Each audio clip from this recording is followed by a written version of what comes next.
जय भीम मध्य प्रदेश वासियों का, मध्य प्रदेश की पूरी भीम आर्मी आजाद समाज पार्टी की टीम का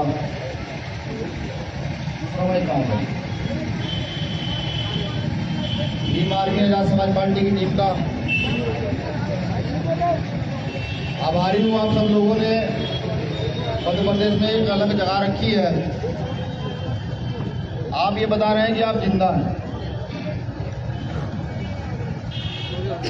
अपनी बात शुरू करूं, उस बात को शुरू करने से पहले मैं नमन कर दूं महापुरुषों को, जिन्होंने भारत को एकता अखंडता का पाठ पढ़ाया।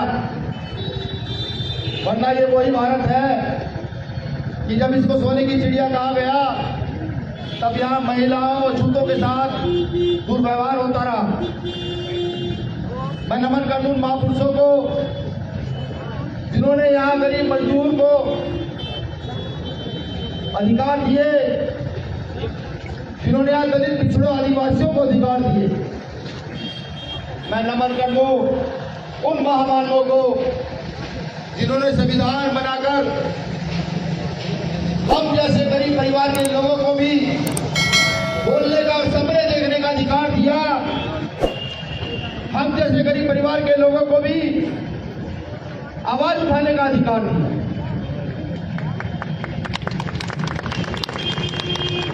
साथियों, कुछ कड़वी बात कहूंगा, हो सकता है ये मैसेज बहुत दूर तक जाए और पूरे मध्य प्रदेश वासियों को बुरा लगे। बुरा लगना भी चाहिए, अच्छी बात है जो मैं कहूंगा, क्योंकि चंद मुट्ठी भर लोग इकट्ठा होते हैं। वो यहाँ के मुख्यमंत्री को मां बहन की गालियां देते हैं, वो हमारे समाज को मां बहन की गालियां देते हैं, और यहाँ का शासन प्रशासन,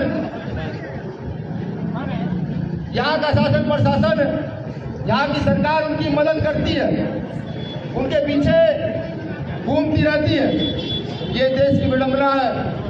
मैं तुमसे कहता हूं कि अगर तुम्हारे अंदर पानी नहीं खून है और मध्य प्रदेश के बहुजनों का जमीर जागा हुआ है, और अगर तुम्हारी आंखों में शर्म है और वो जो हजारों साल का इतिहास, वो महापुरुष याद है जिन्होंने तुम्हारे लिए अपना घर बार कुछ नहीं देखा, तो 12 तारीख को बताइएगा संवैधानिक दायरे में भोपाल की गलियों में चलकर बताइएगा, और ये बताइएगा ये आंदोलन आज का आंदोलन नहीं है। अभी तो मात्र इस देश को आजाद हुए कुछ चंद साल हुए। भारतीय व्यवस्था में मात्र लोकतंत्र स्थापित हुए कुछ चंद साल हुए हैं। अभी से लोगों के पेट में दर्द होने लगा है, अभी से परेशानियां शुरू हो गई हैं, अभी से ना जाने क्या क्या कहने लगे। मैं कहता हूं देश के बुद्धिजीवी वर्ग से, वो बुद्धिजीवी वर्ग जो शिक्षित है, पढ़ा लिखा है, जो समता समानता चाहता है, जो जाति धर्म से ऊपर उठकर भारत की आर्थिक सामाजिक राजनीतिक उन्नति के लिए काम करना चाहता है। मैं पूछना चाहता हूं, क्या उस वर्ग को कोई अधिकार नहीं जो सदियों से पीछे खड़ा रहा? क्या उस वर्ग को कोई अधिकार नहीं जो सदियों से गले में हाथ पीछे झाड़ू बांध कर चला? क्या उन महिलाओं को कोई अधिकार नहीं जिनको घूंघट से बाहर निकालने के लिए बाबा साहब अम्बेडकर ने कानून मंत्री पद से इस्तीफा दिया? मैं पूछता हूं इस देश के लोगों से, जो ये कहते हैं मगड़े हैं, जो ये कहते हैं ये देश उन्होंने बनाया, जो ये कहते हैं इस देश की व्यवस्था चलाते हैं, मैं पूछता हूं उनसे कि हम लोगों ने, हमारे पूर्वजों ने यहाँ गड्ढे खोद कर नदियां बनाई, ये सड़कें बनाई, रात दिन मेहनत की, सारे काम किए, तुम्हारी साफ सफाई की, कपड़े धोए, तुम्हारे जानवर चराए, सारे काम किए हम लोगों। लेकिन फिर भी देश के अंदर जब हमारे सम्मान की बात आती है तो सरकारें पीछे ना जाने क्यों भाग जाती। मैं बखूबी जानता हूं कि कुछ लोग जो राजनीतिक संरक्षण प्राप्त हैं वो मुख्यमंत्री को गाली दे, मुख्यमंत्री की मां बहनें करे, वो प्रधानमंत्री की मां बहनें करे, या या देश में रहने वाले लोगों की मां बहनें करे, उन पर कोई मुकदमा कुछ होगा नहीं। लेकिन हम बाबा साहब अम्बेडकर के लोग अपनी संवैधानिक लड़ाई भी लड़े तो कभी 151, कभी 107-16, कभी 307, कभी 148, कभी 149, कभी 150, कभी ना जाने कितने मुकदमे लगाकर हमें जेलों में डाला जाता। मैं पूछता हूं कि जब विश्व के अंदर सब लोग लोकतांत्रिक व्यवस्था में जीना चाहते हैं तो भारत में ऐसी क्या मुसीबत आन पड़ी है कि भारत में जातीय व्यवस्था को इतना मजबूत किया जा रहा है। ये तो तय है, ये लिख लीजिए कि जब तक देश के अंदर ये जातिवाद नाम का जहर स्थापित है, जब तक देश के अंदर वो चंद लोग जो अपने आप को अगड़ा समझते हैं तो ये कहता है कि नहीं हम ही मालिक है, जब तक वो खत्म ना हो जाए तब तक इस देश से आरक्षण को खत्म नहीं किया जा सकता। मैं कहता हूं पिछड़े समाज के लोगों से भी कि बाबा साहब अम्बेडकर जब संविधान लिख रहे थे तो उन्होंने उसमें आर्टिकल 340 लिखा कि पिछड़े समाज के जो लोग हैं उनकी शैक्षिक सामाजिक उन्नति के लिए चाहे सरकार प्रावधान कर सकती है। मैं तो ये कहता हूं, मैं क्या बीमारी पार्टी हमारी ये कहती है कि ओबीसी का रिजर्वेशन भी अनुसूचित 19 के तहत रिटर्न हो जाना चाहिए, संसद में ये आवाज उठनी चाहिए। लेकिन नहीं, जहां जाति धन की राजनीति हो वहां अधिकारों की राजनीति नहीं हो सकती। देश के अंदर जाति धन की राजनीति चरम सीमा पर है तो ये समझने का सब लोग प्रयास कीजिएगा। मैं कहता हूं मुट्ठी भर लोगों से भी जो यहाँ के मुख्यमंत्री को गाली दे रहे थे, मैं भी बहुत बड़ा विरोधी हूँ मुख्यमंत्री का, मैं बड़ा विरोधी हूँ आरएसएस का और बीजेपी का बड़ा विरोधी हूँ, मैं गैर बराबरी करने वालों का बड़ा विरोधी हूँ।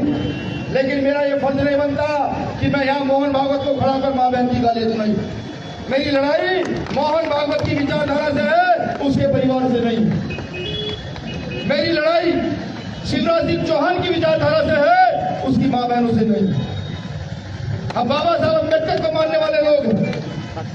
हम हर महिला का रक्षण करना जानते हैं, हर गरीब मजलूम का सुरक्षा करनी जानते हैं। लेकिन मैं कहता हूं यहाँ के दलित आदिवासियों पिछड़ों से अल्पसंख्यकों से कि अगर खून में न जमा हो, शर्म बाकी हो और लगता हो कि अधिकार बचाना है तो 12 तारीख में भोपाल की गलियों में दिखिएगा, अपनी उपस्थिति दर्ज कराइएगा, 4 रोटी लेकर आइएगा, बूट चने लेकर आइएगा, पानी और एक लोई लेकर आइएगा।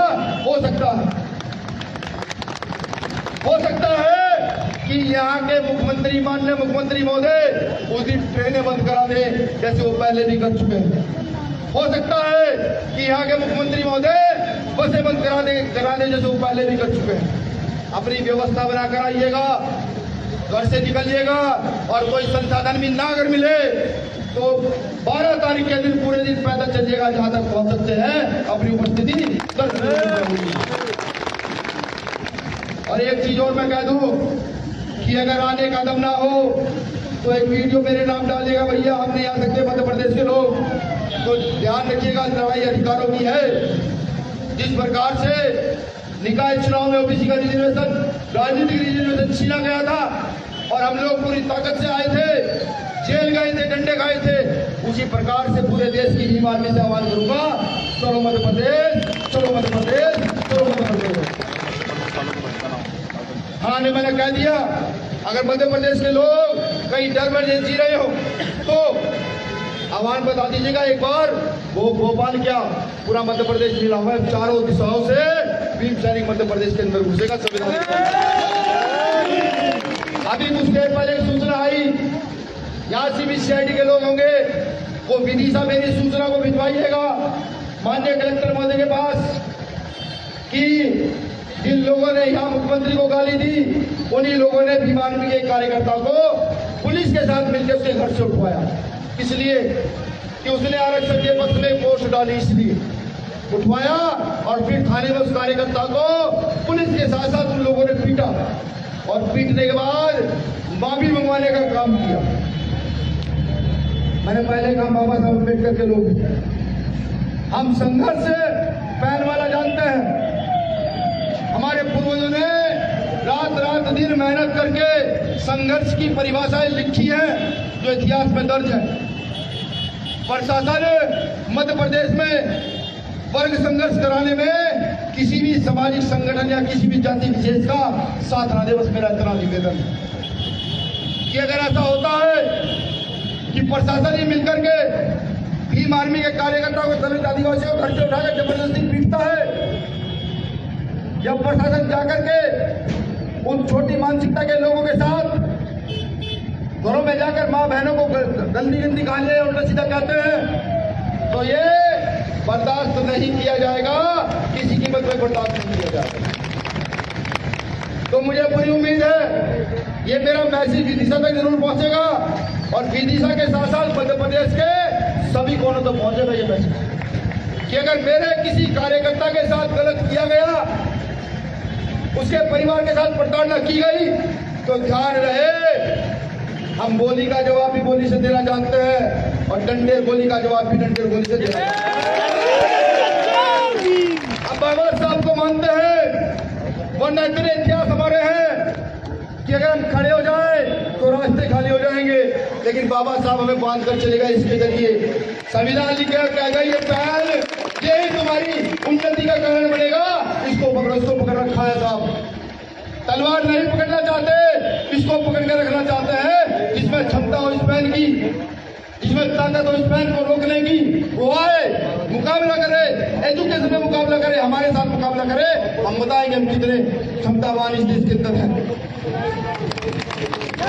बस एक बात चाहता हूँ, आज जिला सागर में हूँ, कल न जाने किस जिले में रहूंगा।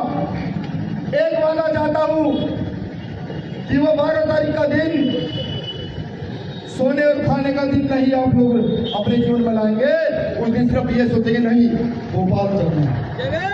ये वादा चाहता हूँ, ये वादा चाहता हूँ कि आप जाएंगे घर घर गली गली मोहल्ले में जाएंगे और कहेंगे कि जो अधिकार बाबा साहब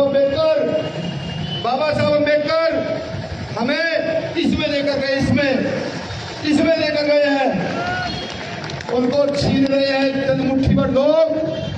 इसकी रक्षा के लिए भोपाल में चलना, ये वादा चाहता हूं। एक वादा यह चाहता हूं कि आप निकलेंगे अपने घरों से, जाएंगे गली मोहल्लों में, मेहनत करेंगे, लोगों को बताएंगे कि भोपाल चलना है, भोपाल चलना है और ताकत से चलना है।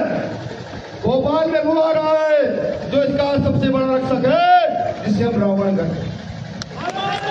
रावण के समर्थन में भोपाल चलना है, किसी से लड़ना भिड़ना नहीं है, लेकिन अपने अधिकार की आवाज लोकतंत्र के तहत भोपाल में जाकर उठानी है, लंके की चोट पर उठानी है और बताना, ये भी बताना कि तुम पूरे देश से बुलाओगे तो हम सिर्फ मध्य प्रदेश से आकर इकट्ठा होंगे, तो पता लग जाएगा हम ताकतवर कितने। 12 तारीख का दिन होगा और भोपाल की गलियों में नीला रंग होगा, भोपाल के अंदर, राजधानी के अंदर नीला ही नीला होगा। और अगर मुख्यमंत्री शिवराज सिंह चौहान भी कुछ बोलेंगे तो उन्हें भी अपने मुंह से सबसे पहला शब्द नीला ही निकालना होगा, जय भीम भी निकालना होगा। मुझे पूरी उम्मीद है कि सब लोग वहां पहुंचेंगे, मजबूती से पहुंचेंगे।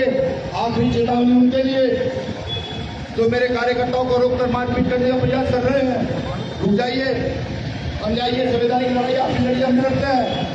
किसी कार्यकर्ता के हाथ मत लगाइएगा, बिल्कुल हाथ मत लगाइएगा, हाथ लगाओगे तो जवाब दिया जाएगा।